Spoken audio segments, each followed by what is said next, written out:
In my two previous videos, I basically did videos explaining the process of how I retrofitted this free snowplow onto my Craftsman LT2000 lawnmower, and in today's video I just want to show you what the finished product looks like and basically how it operates.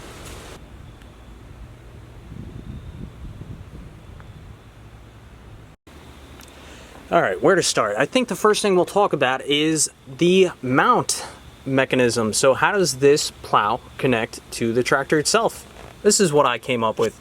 I cut out these brackets out of some sheet that I had laying around with my plasma cutter. There were 4 existing bolts on the tractor's frame, and I utilized them. I drilled some holes into this plate, and I just added longer bolts, and that tied this bracket into the frame. From there, I connected the brackets on either side of the tractor together with a piece of angle, and I welded the angle in between the 2 brackets. And I also added another bolt in the middle of this just because I felt like it needed some type of bolt in the front. So this is a pretty robust mount. From there, how did I connect the plow to the bracket itself? Well, when I got the plow, it just had this piece of C-channel down here, so I added a piece of 1.5" square tubing. Then from there I added some angle on either side of that 1.5" square tubing, drilled a hole through the angle, and as you can see there's just a hinge pin right there. You'll notice that I added a nut. The reason I added the nut was because I was kind of worried about that pin wearing through my bracket rather quickly, prematurely.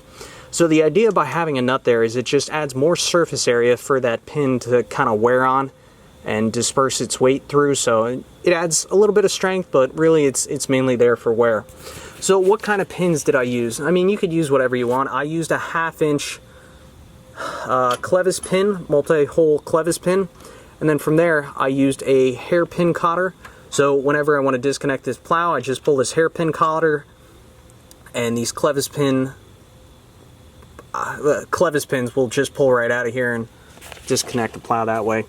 So how does this plow go up and down? Let's talk about that next. Well, one of the problems with this plow, I added a rather stout, pretty heavy-duty cutting edge compared to what was on there. You can see how thick that is compared to the mold board of the plow. And that added a fair bit of weight to the plow. And I was nervous with my lift mechanism. No, maybe it'd be too much weight for me to lift up the plow with the mower deck handle. I didn't want to put too much stress on the lifting mechanism. So here's what I came up with. I had an old garage door spring laying around. Basically what I did, I measured out a piece of string. I took my oxyacetylene torch and I heated up one coil of the spring. I kind of recreated a shorter spring, and then I just clipped off the extra spring right there. So I made a custom length spring. And the spring goes in between the C-channel of the plow, and that goes up to this mounting plate right here. And what this does, this is a lift assist spring. So basically it makes it quite easy to lift this plow up and down. I mean, I could just about do it with one finger.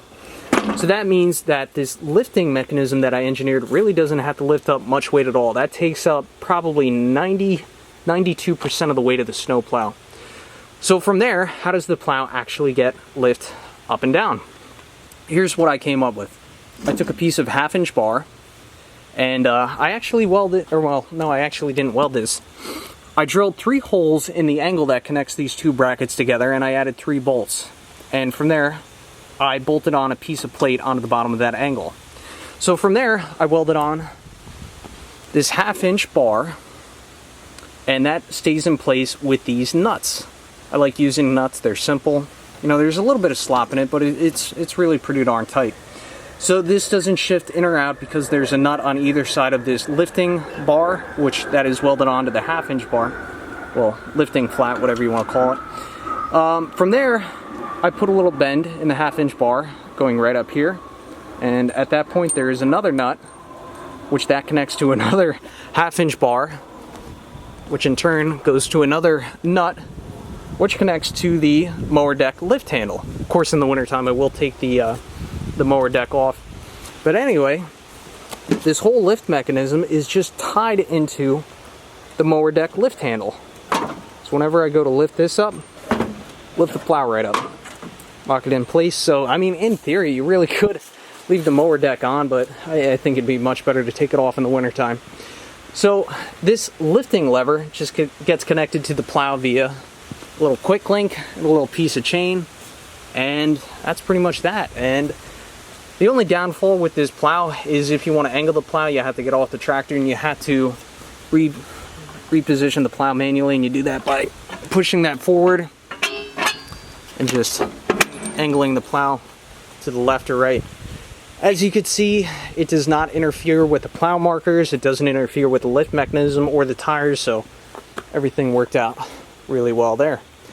Now the only thing I'd like to do or add in the future is some better headlights, because the stock headlights on this tractor are absolutely terrible. So I'm thinking I'll add some LED lights maybe in the pre-existing light housing, or I'll just bolt some auxiliary lighting on right there. That's the only thing I really have to do aside from adding some snow chains in the back, because if you want to snow plow with a tractor like this, you gotta at least have snow chains or some kind of weight on the back, so definitely something I gotta do in the future.